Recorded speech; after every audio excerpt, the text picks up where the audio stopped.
తూర్పుగోదావరి జిల్లాలో దారుణం వెలుగు చూసింది. తన సోదరిని ప్రేమించాడనే కక్షతో ఓ యువకుడిని మరొక యువకుడు చంపిన ఘటన కలకలం రేపుతోంది. సామర్లకోటలో ఈ ఘటన చోటు చేసుకుంది. లోకల్గా కిరణ్ కార్తిక్ హత్య కలకలం రేపుతోంది. వేమవరం చెందిన యువతి కార్తిక్ లవ్ చేసుకున్నారు. తన సోదరితో లవ్ ట్రాక్ నడుపుతున్నాడంటూ కార్తీక్పై కోపం పెంచుకున్నాడు కృష్ణప్రసాద్. జూన్ 24న పార్టీ ఇస్తానని తీసుకెళ్లి కార్తిక్ తలను నేలకు కొట్టి గొంతు నులిమి హత్య చేశాడు. ఆ తర్వాత శవాన్ని అక్కడే పాతిపెట్టి పరారయ్యాడు. ఈ నెల 27న పోలీసులకు కార్తిక్ తండ్రి వెంకటరమణ ఫిర్యాదు చేశాడు. 3 రోజులు కనిపించడం లేదంటూ పోలీసులకు ఫిర్యాదు చేశాడు. మొబైల్ నంబర్ ఆధారంగా దర్యాప్తు చేపడితే వెలుగులోకి వచ్చింది కిరణ్ కార్తిక్ హత్య. తన చెల్లితో ఫోన్ మాట్లాడొద్దంటూ వారించడంతో ఇద్దరి మధ్య గొడవ పెరిగింది. వీఆర్ఓ దగ్గరికి వెళ్ళి హత్య విషయం చెప్పాడు కృష్ణప్రసాద్. దీంతో ఈ ఘటన వెలుగు చూసింది. తూర్పుగోదావరి జిల్లా కాకినాడలో ఈ ఘోర దుర్ఘటన ప్రస్తుతం కలకలం రేపుతోంది. తన చెల్లితో చనువుగా మాట్లాడుతున్నాడన్న కోపంతో ఓ యువకుడిని ఆ బాలిక సోదరుడు మరొకరితో కలిసి గొంతు నులిమి హత్య చేసిన ఘటన కాకినాడ జిల్లా సామర్లకోట మండలం బ్రహ్మానందపురంలో చోటు చేసుకుంది. మండలంలోని వేమవరం గ్రామానికి చెందిన నొక్కు కిరణ్ కార్తిక్ గత నెల 27న అదృశ్యమయ్యాడని అతని తండ్రి వీరవెంకటరమణ పోలీసులకు ఫిర్యాదు చేశాడు. కూలీలకు ఎక్కువ డబ్బులు ఇచ్చాడని తాను మందలించడంతో ఇంటి నుంచి ఎటో వెళ్ళిపోయాడని అందులో చెప్పారు. అయితే కేసు నమోదు చేసిన పోలీసులు అతడి మొబైల్ నంబర్ ఆధారంగా దర్యాప్తు చేపట్టారు. మరోవైపు గ్రామానికి చెందిన నూలకతట్టు కృష్ణప్రసాద్ తల్లిదండ్రులతో కలిసి హైదరాబాద్లో ఉంటూ 20 రోజుల క్రితమే గ్రామానికి వచ్చాడు. తన చెల్లితో కిరణ్ కార్తిక్ ఫోన్లో ఎక్కువగా మాట్లాడుతుండడంతో వద్దని వారించాడు. ఈ క్రమంలో ఇద్దరికీ వాగ్వాదం జరిగింది. గత నెల 24న కృష్ణప్రసాద్ తన స్నేహితుడు దూళ్లపల్లి వినోద్ పార్టీ ఇస్తానని నమ్మించి కిరణ్ కార్తిక్కు బ్రహ్మానందపురం జగనన్న లేఅవుట్లోకి తీసుకెళ్లారు. అక్కడ కార్తిక్ తలను నేలకు కొట్టి గొంతు నులిమి హత్య చేశాడు. మృతదేహాన్ని మట్టి దిబ్బలో పూడ్చి చేసి 2 రోజుల తర్వాత కృష్ణప్రసాద్ హైదరాబాద్ వెళ్ళిపోయాడు. విషయం బయటకు పొక్కుతుందన్న భయంతో తిరిగి శుక్రవారం ఉదయం సామర్లకోటకు చేరుకొని గ్రామంలోని వినోద్ను తీసుకొని వీఆర్ఓ వద్దకు వెళ్ళి తామే హత్య చేసినట్లు నేరం అంగీకరించి లొంగిపోయాడు. వీఆర్ఓ ఫిర్యాదుతో అదృశ్యం కేసును పోలీసులు హత్య కేసుగా మార్చారు. తహసీల్దార్ చంద్రశేఖర్ రెడ్డి ఆధ్వర్యంలో కార్తిక్ మృతదేహాన్ని వెలికితీశారు. హత్య జరిగి 10 రోజులు కావడంతో మృతదేహం కూలిపోయింది. దాంతో అక్కడే పోస్టు మార్టం నిర్వహించి బంధువులకు అప్పగించారు.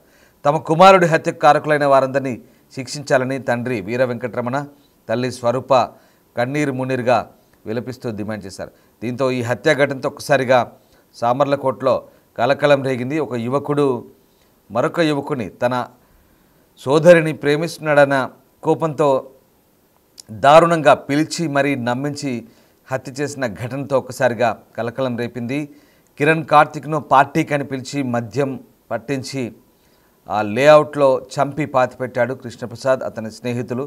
దీంతో ఈ కిరాతక ఘటనకు సంబంధించి గత నెల 24న జరిగిన ఈ ఘటనకు సంబంధించి 10 రోజుల తర్వాత స్వయంగా తిరిగి నిందితుడే విషయాన్ని వీఆర్ఓ దగ్గర ఒప్పుకోవడంతో విషయం బయటపడింది. దీంతో అదృశ్యం కేసు కాస్త హత్య కేసుగా పోలీసులు నమోదు చేసుకున్నారు.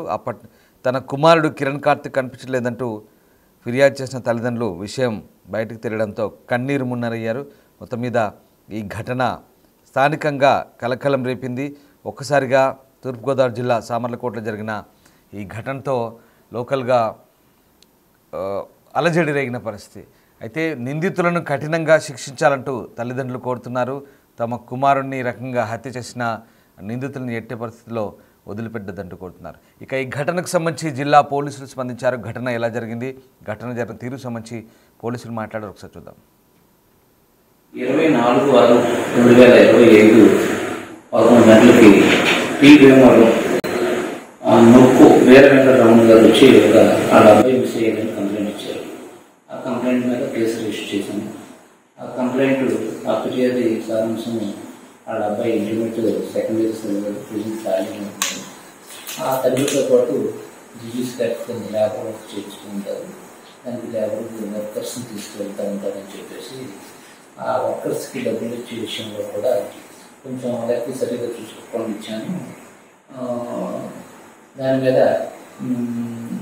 నేను మందలించాను. ఆ విధంగా మిస్ అయ్యాడనే కంప్లైంట్ ఇచ్చారు. అంతేకాకుండా ఇంకేమైనా రీజన్స్ ఉన్నాయని చెప్పేసి కంప్లైంట్ ఫిర్యాదు అడిగితే గతంలో మా అబ్బాయి మధ్య మా గ్రామానికి చెందినటువంటి నూతనకంటి కృష్ణప్రసాద్ వాళ్ళ సిస్టర్తో ఫోన్లో మాట్లాడుతున్నాడని 1-2 సార్లు మా ఇంటికి వచ్చి మా పిల్లల్ని భయపెట్టారని చెప్పేసి నా మిస్సెస్ చెప్పిందని చెప్పేసి ఫిర్యాదు వెంకటరామ్ గారు చెప్తే ఆ విధంగా ఆ క్రమంలో ఎంక్వైరీ స్టార్ట్ చేసి మిస్ అయిన పర్సన్ యొక్క కాల్ డీటెయిల్స్ తీసుకున్నాం.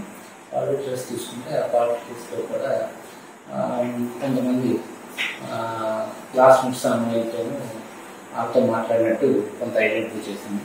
ఐడెంటిఫై చేసి కృష్ణప్రసాద్ గారు వాళ్ళ సిస్టర్తో కూడా మాట్లాడినట్టు నెంబర్ ఆఫ్ టైమ్స్ కాల్ చేసినట్టు ఇస్తే దాని మీద ఇస్తే వాళ్ళు ఎక్కడ ఉన్నారని ఎంక్వైరీ చేసాం. 2 రోజులు అతను ఆ రోజు 24వ తారీఖే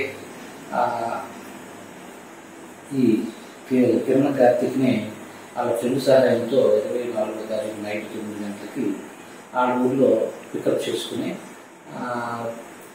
బ్రహ్మానందపురం పక్కన ఆ పొలాల్లోకి తీసుకెళ్ళి ఆ పార్టీ ఉందని తీసుకెళ్ళి అక్కడ 9కి బయలుదేరారు.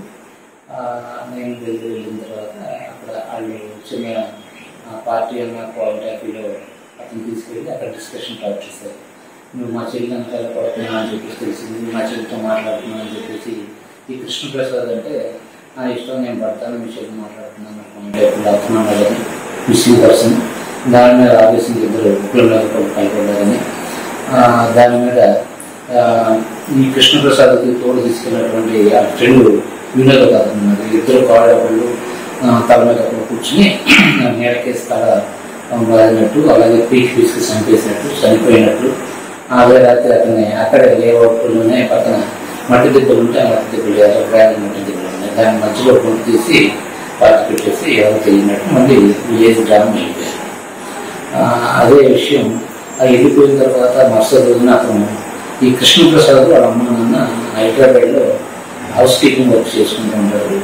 అక్కడికి వెళ్ళిపోయి మళ్ళీ అతనే నేను చేసిన తప్పు నాకు యువతిని కూడా నిద్ర పట్టలేదని చెప్పేసి వచ్చి ఈరోజు మార్నింగ్ విఆర్ఓ గారి దగ్గర సరెండర్ అయ్యి విఆర్ఓ గారి దగ్గర ఎక్స్ట్రా జ్యుడిషియల్ కన్ఫ్యూషన్ స్టేట్మెంట్ ఇచ్చి అతను హైదరాబాద్ నుంచి వచ్చి రాత్రి ఇక్కడ ఇంకో వినోద్ ఉంటే అతను కూడా పికప్ చేసుకుని వాళ్ళిద్దరు ఈరోజు మార్నింగ్ విఆర్ఓ గారి సరెండర్ విఆర్ఓ గారి దగ్గర మన దగ్గర ఆ స్టేట్మెంట్స్ రికార్డ్ చేసుకుని వాస్తవం తెలుసుకుని సెక్షన్ ఆర్డర్ రిపోర్ట్ చేసుకున్నాం. ఆ రోజు మిస్సింగ్ కేసు పెట్టాం. ఈరోజు దాన్ని తర్వాత ఐపీసీ సెక్షన్ 302ని కొత్త బిఎన్ఎస్లో ఉన్నట్టు కన్వర్ట్ చేసుకుని అలాగే 234 వేసుకుని ఆ యొక్క మీడియస్ రిపోర్ట్ ఆ కన్ఫ్యూషన్ తీసుకుని సీన్లోకి వెళ్ళి ఈరోజు వాళ్ళు చెప్పినట్టు కన్ఫ్యూషన్ రీడింగ్ పెట్టుకోవడం ఆ కూర్చోబెట్టిన పోలీసుని ఎంఆర్ఓ గారి సహాయంతో ఎగ్జామినేషన్ చేసి గైడెన్స్ తీసుకుని గాడీని అక్కడే పిఎం ఇంక్వెస్ట్ పిఎం కూడా అక్కడే కండక్ట్ చేసి బాడీని ఆ తల్లిదండ్రులు కూడా కొంచెం బాడీ కూడా కుండిపోవడం జరిగింది. దాంతో ఆ వేసుకున్న నిక్కలను ఆ యొక్క మొదతాడు అటు పీసెస్ని బట్టి ఆ తల్లిదండ్రులు కూడా ఐడెంటిఫై చేశారు. వాళ్ళకి బాడీని పిఎం హ్యాండ్ ఓవర్ చేయడం జరిగింది. దయచేసి క్షణికావేశంలో ఇలాంటి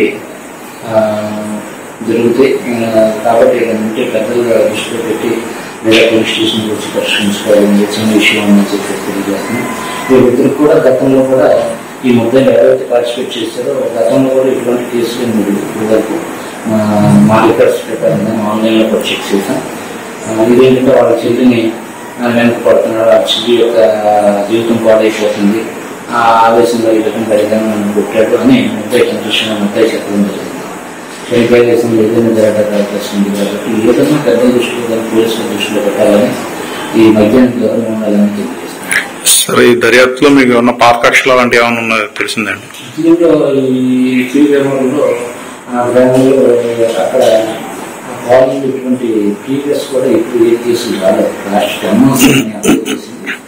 ప్రీవియస్ కేసులో వీళ్ళిద్దరు కూడా ఎవరైతే ముద్దాయిలు ఉన్నారో వాళ్ళందరూ కూడా కేసులు అంటే కేవలం క్షణికావేశం మధ్యమత్తులోనండి ఇంకేమైనా ఉన్నాయి? క్షణికావేశంలోనూ వాళ్ళు వాళ్ళ సిస్టర్ని విధంగా ఫాలో చేసి అరెస్ట్ చేస్తున్నారు. మేము హైదరాబాద్లో కష్టపడి మేము వర్క్ చేసుకుంటూ మా చెల్లిని చదివిస్తున్నాం. ఆ జీవితం పాడైపోతే ఈ ఫోన్ మాట్లాడడం ఆవిడతో అతని సంబంధం ఏదైనా ఉందనే అనుమానం అనేది అతనికి ఉండి ఈ విధంగా చేశారు. తూర్పుగోదావరి జిల్లా సామర్లకోటలో జరిగిన ఈ ఘటనతో ఒక్కసారిగా కలకలమైతే రేగింది. యువత ఆలోచనలో ఎలాంటి మార్పు వస్తుందో ఈ ఘటన ఒక్కసారి తెలియజెప్తుంది. కేవలం తన చెల్లితో ఫోన్లో మాట్లాడాడనే ఒకే ఒక్క కారణంతో ఆ యువకుడిని హత్య చేయడం యువతలో సహనం ఏ రకంగా కోల్పోతున్నారో ఈ ఘటన తెలియజెప్తుంది. కేవలం ఇది ఒక పరువు సమస్యగానే భావించాడు. కేవలం ఇది ఒక ఇబ్బందికర పరిణామంగానే అతను ఆలోచించాడు. దీంతో ఏకంగా ఆ వ్యక్తిని పిలిపించి హత్య చేసే వరకు ఈ ఘటన దారితీసింది. ఇలాంటి ఆలోచన ధోరణి మానుకోవాలని పోలీసులు కూడా చెప్తున్నారు. ముఖ్యంగా సహనం కోల్పోయి ఏకంగా ఫోన్ మాట్లాడుతున్నాడని ఒకే ఒక్క చిన్న కారణంతో ఆ వ్యక్తిని హత్య చేసిన ఘటన ప్రస్తుతం కలకలం రేపుతుంది. ఇక ఈ ఘటనకు సంబంధించి పోలీసులు అయితే మరింత లోతైన దర్యాప్తు చేస్తున్నారు. ఇంకా ఈ ఘటనలో ఎవరు ఇన్వాల్వ్ అయ్యారు ఏంటనే కోణంలో అయితే ప్రస్తుతం సామర్లకోట పోలీసులు దర్యాప్తు చేస్తున్నారు.